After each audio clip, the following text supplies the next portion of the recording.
Welcome back. Ending gender-based violence has received national attention following a two-day summit in Centurion. In fact, yesterday was the first day, today the second. Silent protests were held yesterday while President Cyril Ramaphosa delivered his keynote address. Survivors of rape, femicide and other violence detailed their horrific experiences. Let's get you some analysis on this story as a whole now. To discuss it is the Youth Lab Managing Director Tessa Dooms, who joins us now in studio. Thanks very much, Tessa, for coming in.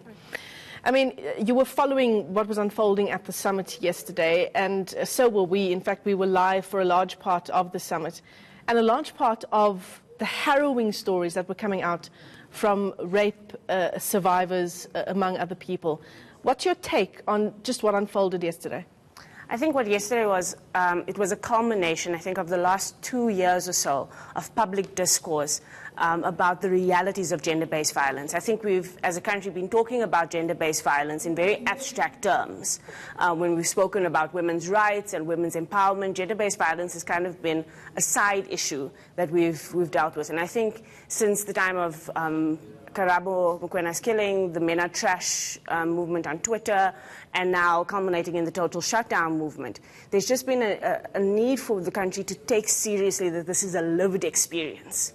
It's not just something that we can talk about in cute policy terms. We can't just create structures about structures. We need to know that people's lives are affected. And what struck me yesterday was usually at summits, especially these kind of presidential, and we've become used to presidential summits in the last few months, you get the president speaking first and setting the tone, and we have these very diplomatic discussions. And I was heartened by two things. First, that the women's stories and women's experiences was the first thing on that agenda, was the first thing that that summit had to grapple with and live with, and that the summit was a summit of activism, as much as it is about conversation about what's going forward. It was a moment of legitimizing that this is a real experience, and having the president having to respond in a climate that's not comfortable is a good thing, because gender-based violence shouldn't be a comfortable conversation. We shouldn't feel like we can just sip tea and it can be okay. And so that was the first thing that I thought was notable. The second thing that I thought was notable from the president's speech particularly is that the memorandum of demands, the 24 demands that came with the total shutdown movement, have really been taken seriously.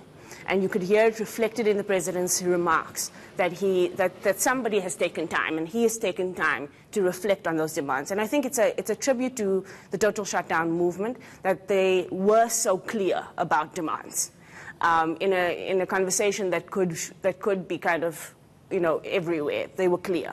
And it's a tribute to the president that he's responded to those demands, and things, especially things like the public service, and things like the funding of care centres and those kinds of things are things that government can actually do something about.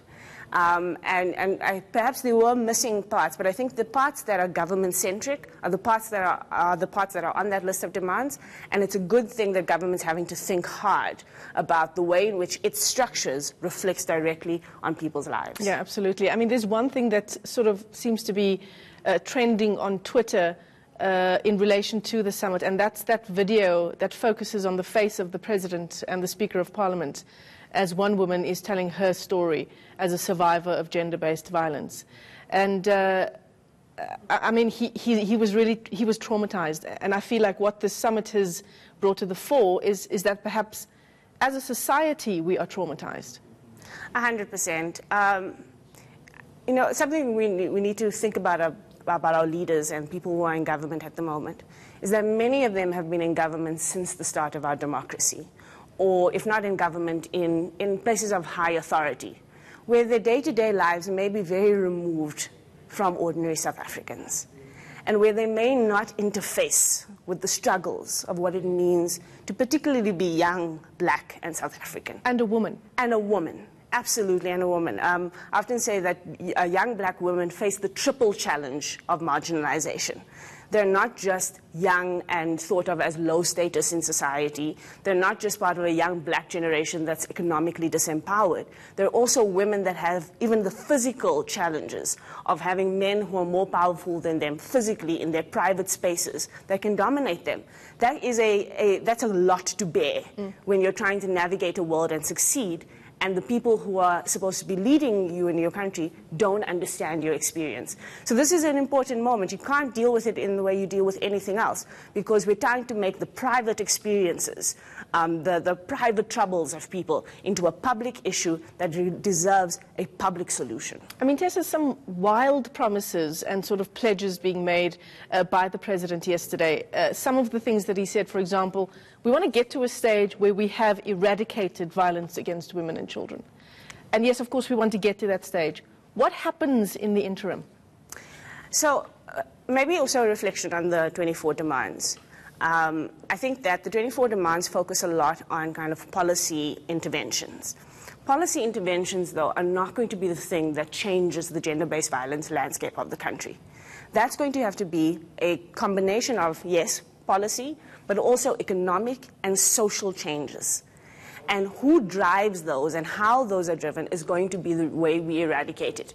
It is not impossible that you can live in a society, and of course eradicate is always the kind of the most extreme word to use. It's the ultimate aim. You can't say that no woman would ever be hurt or in a situation like that. But we do want to get to a place where it's not the norm. Where as a country we know it's not the norm. And we need to think about it in two ways. The one question is economically. Gender-based violence, like rape, which is a part of that spectrum, is about power.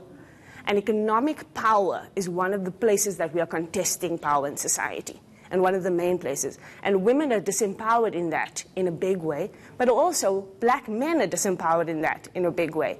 And so black men don't find their expression economically. They're told they're supposed to be powerful and leaders and all sorts of things in society, and then they don't find expression.